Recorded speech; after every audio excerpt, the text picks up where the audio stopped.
तो भाई जब-जब लगता है ना कि इस मैच के बाद रियल मैड्रिड का कॉन्फिडेंस वापस आ जाएगा, तब-तब सामने वाली टीम मुझे समझ नहीं आता क्यों, कैसे, लेकिन प्राइम ब्राज़ील की तरह खेलने लग जाती है। और फिर तुम्हारे और मेरे दिमाग में एक ही क्वेश्चन आता है कि भाई ये ऑडिशन क्यों देने लग जाते हैं? हम इतना गंदा खेलते हैं क्या? और इसका जवाब अनफॉर्च्यूनेटली हाँ है, क्योंकि पिछले 2 सीज़न से बहुत सारे प्लेयर आए, गए, हमने बहुत सारे गोल मारे, लेकिन एक चीज़ हमेशा कॉमन रही, गलीच, गंदा, डिसग्रेसफुल फुटबॉल खेलने का तरीका। मतलब ये लौंडे फुटबॉल खेलना भूल जाते हैं। मुझे समझ नहीं आता एकदम से ऐसा क्या होता है कि इनको नहीं पता बेसिक्स क्या है, इनको नहीं पता अटैक क्या होता है, मिडफील्डर भूल जाओ और डिफेंस इंजर्ड हमेशा। मेरी एक टांग नकली है। मैं हॉकी का बहुत बड़ा खिलाड़ी था। एक दिन उदय भाई को मेरी किसी बात पर गुस्सा आ गया तो मेरी हॉकी स्टिक से मेरी टांग के 4 टुकड़े कर दिए। So hello guys, welcome back to my YouTube channel. कैसे हैं आप लोग? अगर मेरे चैनल पर पहली बार आए हो तो मैं बता दूं, माय नेम इज हंस गुप्ता और मैं बनाता हूं फुटबॉल से रिलेटेड सब कुछ on both of my Instagram channels and YouTube. तो नीचे सब्सक्राइब का बटन दिया हुआ है, जल्दी से जाके ठोक दो। घंटी का आइकन होगा, उसको जरूर से दबा देना, जिससे मेरी आगे आने वाली वीडियोस की नोटिफिकेशंस आपको मिलती रहेंगी। तो सबसे पहले मैं बात करना चाहूंगा the mighty invincible world class player kiln Mbappe की। भाई इस प्लेयर ने जब से रियल मैड्रिड, मैं कहूंगा चलो और पीछे चले जाते 2022 वर्ल्ड कप, उससे पीछे और चले जाते 2018 वर्ल्ड कप, जब से इसने प्रोफेशनल फुटबॉल में ही एंट्री करी है ना, तब से हर एक बंदे की जबान पे इसका नाम है, हर एक बंदे के दिमाग में इसकी परछाई है कि जब ये बॉल लेके भागता है ना तो एक डिफरेंस क्रिएट करता है। जब ये बॉल लेके भागता है, जब ये बॉल उठा के देखता है तो ये 4 बंदों को ऑलरेडी सरपास कर चुका होता है अपनी स्पीड से, अपनी क्रिएटिविटी से, अपने बैलेंस ऑफ फुटबॉल से। और उसके बाद 2022 में करी गई गंदी हरकत जो उसने वर्ल्ड कप में पूरी दुनिया को दिखा दिया था कि भाई एक अकेला बंदा भी पूरी टीम को आगे लेके फाइट कर सकता है। And now coming on to Madrid, जब वो आया सबने एक ही चीज बोली, रियल मैड्रिड के सिस्टम में कहाँ ही बैठेगा ये लौंडा। भाई यूरोपियन गोल्डन बूट जीता और अब फिर से उसी रेस में फिर से लग चुका है। लास्ट नाइट 4 गोल मारने के बाद 6 मिनट और 43 सेकंड्स के अंदर second fastest UEFA champions league hattrick मारी है इसने। फर्स्ट नंबर पे कौन है अगर ये पता है तो कमेंट सेक्शन में जरूर बता देना। लेकिन ये लोंडा भाई बवाल, आग एकदम। दूसरी मैं बात करना चाहूंगा भाई लिंकअप की। विनीशियस जूनियर एम्बाप्पे का तो बहुत बेहतरीन था, लेकिन ये जो आर्दा वेड्स कीलन एम्बाप्पे हो चुका है ना, मुझे समझ नहीं आ रहा है ऐसा क्या हुआ है, एम्बाप्पे ने क्या बिहा कर लिया है भाई इस बंदे से कि आर्दा गुलर अपनी गुरु दक्षिणा में अगर एम्बाप्पे उससे उससे उल्टा पैर मांग ले तो वो दे देगा कि भाई तू ले जा। आर्दा अपने खुद के सैक्रिफाइसेस करता है भाई, उसके पास एकदम क्लीन चांस था गोल स्कोर करने का, उसने वो भी किलियन एम्बाप्पे को पास कर दिया। मतलब मुझे नहीं समझ आ रहा ऐसा क्या ब्लूटूथ कनेक्ट होता है मैच के बीच में। आर्दा गुलर 1000 बंदों के पीछे किलियन एम्बाप्पे को ढूंढ लेता है। मतलब सामने, अगर सामने उसके जूड बेलिंगम खड़ा ना कि पास दे दे, नहीं, अगर 2 किलोमीटर दूर किलियन एम्बाप्पे खड़ा है, हियर वी गो। और मैं तो ये बोलूंगा अगर फ्यूचर में चल के इस सीजन के आखिरी में आके किलियन एम्बाप्पे वर्ल्ड कप के बाद गोल्डन बूट जीत रहा है ना, तो आर्दा गुलर का उसमें 1/3 हिस्सा होना चाहिए। पूरा पूरा शेयर बनता है भाई, क्योंकि आर्दा गुलर अपनी पूरी एड़ी चोटी का जोर लगा के बैठा है, हरे ब्रदरहुड की पीक सीमा पर है, सारी चरण पार कर चुका है कि भाई किलियन एम्बाप्पे को गोल्डन बूट जिता के रहेगा। चलो ये तो हो गए सारे गोल्स जो अपने मारे, और अगर वो गोल्स नहीं आए होते तो कल बेल्ट ट्रीटमेंट शुरू हो जाता जाबी की तरफ से, बक्कल के साथ होठों पे मारा जाता उन प्लेयरों के कि तुम इतना बुरा कैसे खेल सकते हो। अटैक संभल गया समहाउ, लेकिन बिग टीम्स के अगेंस्ट हमें पता है हम चल तो रहे नहीं है। अटैक तो भूल जाओ, मिडफील्ड वो क्या होता है, और डिफेंस। तो सबसे इंपॉर्टेंट पॉइंट इस पूरी वीडियो का जिस पर हम आ चुके हैं वो है इतना गंदा फुटबॉल कैसे खेलें। अगर आपको ऐसा सीखना है तो रियल मैड्रिड के फैंस बन जाओ, और फिर आप देखोगे कि ये कुछ 11-12 जने बिल्कुल ही भूल जाते हैं कि फुटबॉल होता क्या है। ये गोल चीज जो नीचे ग्राउंड में जमीन में घूम रही है, इसको टच कैसे करते हैं। तीसरी चौथी कक्षा के लड़कों की तरह फुटबॉल खेलने लग जाते हैं। मुझे समझ नहीं आता, सब्स्टिट्यूशंस होते हैं तो वो इतने बवाल, इंजरी हमेशा की तरह पड़ी हुई है। और ये बंदे यही भूल जाते हैं कि इनके साथ कौन खेल रहा है।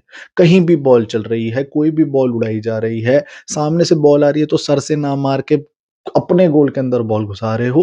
भाई क्या चाह रहे हो। और ये बात मैं बिल्कुल समझ गया हूं कि डेनी सेबायोस और ब्राहीम डियाज जितना जल्दी इस टीम को छोड़ दे उनके लिए बढ़िया रहेगा, क्योंकि इम्पैक्ट के नाम पे जीरो है। और जब कल जाबी अलोंसो ने राउल असेंसियो को बाहर करके ब्राहिम डियास अंदर डाल दिया। मैंने कहा भाई तू गांजा फूक रहा है, ट्रस्ट मी। क्योंकि भाई ऐसा हो ही नहीं सकता कि तुम्हारे पास कोई सेंटर बैक नहीं है और फिर तुम पूरी टीम में एक लौता सेंटर बैक को भी सब्स्टिट्यूट कर दो। अगर तुम कह रहे हो कि उसको डिस्कंफर्ट हो रहा था, चुआमिनी पीछे गया है तो वो ब्राहिम डियास वाला कुछ ऊपर नीचे कर दिया था, तो फ्रैन गार्सिया को डालने की क्या जरूरत थी? गोंजालो गार्सिया ने तेरी कौन सी जेब काट दी है भाई जावी, जो तू उसको यूज ही नहीं करना चाह रहा? फ्रैन गार्सिया के ग्राउंड में आने के बाद 3 लेफ्ट बैक हमारे प्लेइंग 11 में खेल रहे थे, मेंडी, करेरास और फ्रैन गार्सिया।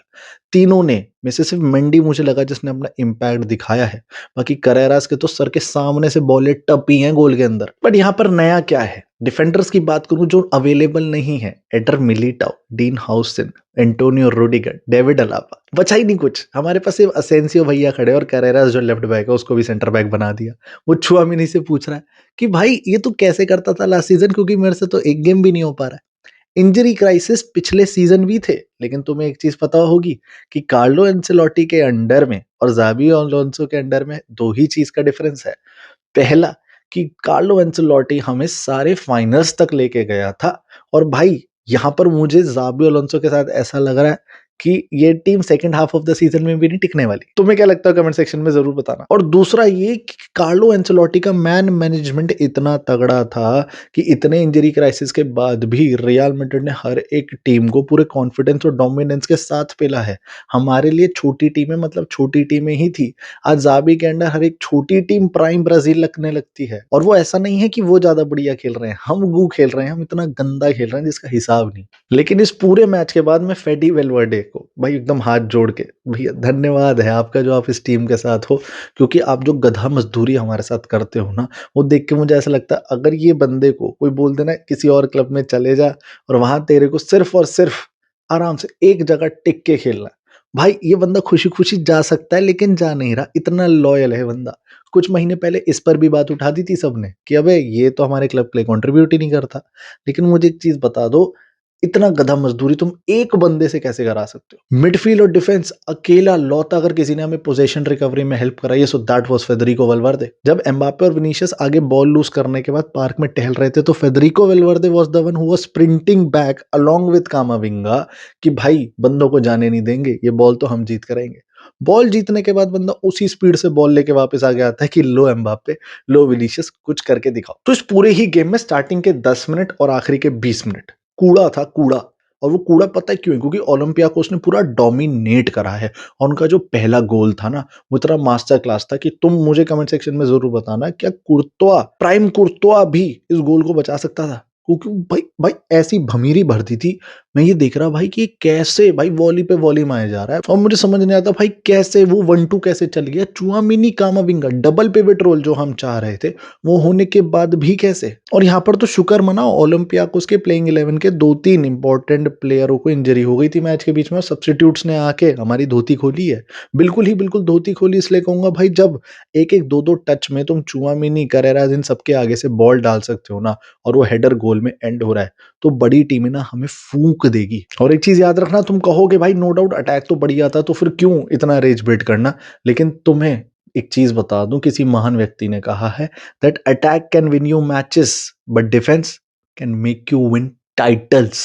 और यहाँ टाइटल्स भूल जाओ, अभी second half of the season का मुझे नहीं पता क्या होने वाला है। अब मैनचेस्टर सिटी के कॉन्टेक्स्ट में अगर तुम लोग यहाँ पर कमेंट सेक्शन में बोलने वाले हो कि भाई जब सिटी के अगेंस्ट आ गए तो ये ऐसे तो नहीं चलेगा, डिफेंस तो हम तो चुट जाएंगे, तो उसमें यही है, देखो एडर मिलिटाओ और रूडिगर तब तक होपफुली वापस आ जाएंगे fortunately. Courtois will be back in squad, और मिडफील्डर्स अटैकर्स तो हमारे वही हैं। मास्तान दोनों आ जाए तो बहुत ही बढ़िया रहेगा, तो हम प्रॉपर प्लेइंग 11 के साथ अंदर जा सकते हैं। लेकिन तुम मुझे बताना कमेंट सेक्शन में अगर तुम मुझसे एग्री करते हो या नहीं करते हो, बट गोंजालो गार्सिया का होना बहुत मैटर करता है, क्योंकि ट्रेंट अपने प्राइम में चल रहा है, और इस टाइम पर अगर गोंजालो गार्सिया मिल जाए तो हमारा वर्क रेट डबल ट्रिपल हो सकता है। और मुझे पर्सनली वहां पर मिलिटाओ और रूडिगर चाहिए भाई। सेंटियागो बर्नाब्यू में मैच है, रूडिगर हालैंड को रोकेगा, पूरी हिस्ट्री रिपीट करेंगे, मैनचेस्टर सिटी को डिफीट करेंगे। ये कॉन्फिडेंस बहुत ज्यादा लग रहा है, सपना भी हो सकता है, क्योंकि एल्शे और ये ओलंपियाकोस जैसे मैच से पहले मैं पूरी हवा में था, और वो हवा निकाली गई है, दोनों अवे टीम्स ने मारी गई है। अब वीडियो के आखिरी तक आ ही गए हो ना, तो मैं समझ गया हूं कि तुम्हें कितना हर्ट हो रहा है भाई अंदर से। और यही टाइम है कि जाबी भैया को ना टेक्स्ट डाल दो इंस्टाग्राम पर पर्सनली कि भैया अब एक आती है चमड़े की बेल्ट, निकाल लो अब और सूद दो एक-एक में, गुद्दियों में पट मार-मार के बक्कल के साथ कि सुनो मेरी बात। अगर अब तुम नहीं खेले ना और मेरे सैक-वैक की कुछ बातें उठी, तो 10 को लेके जाऊँगा और प्लीज़ ले जाना क्योंकि इनका वर्क रेट जो है ना, वो बहुत पुअर है। सो आई होप आप लोगों ने चैनल को सब्सक्राइब तो कर ही दिया होगा। इस वीडियो को जल्दी से अपने पूरे मैड्रिड समाज में शेयर कर दो और उनसे पूछ लो एक बार कि वो कमेंट सेक्शन में बता दें कि मुझे क्या करना है, अब हम सबको क्या करना है? इस मैड्रिड के सुधरने का इंतज़ार करना है या बस अब भगवान ही मालिक है भाई? मिलते हैं आपसे अगली वीडियो में, तब तक के लिए हाला माद्रिद, इन अदमास मेरे दोस्तों।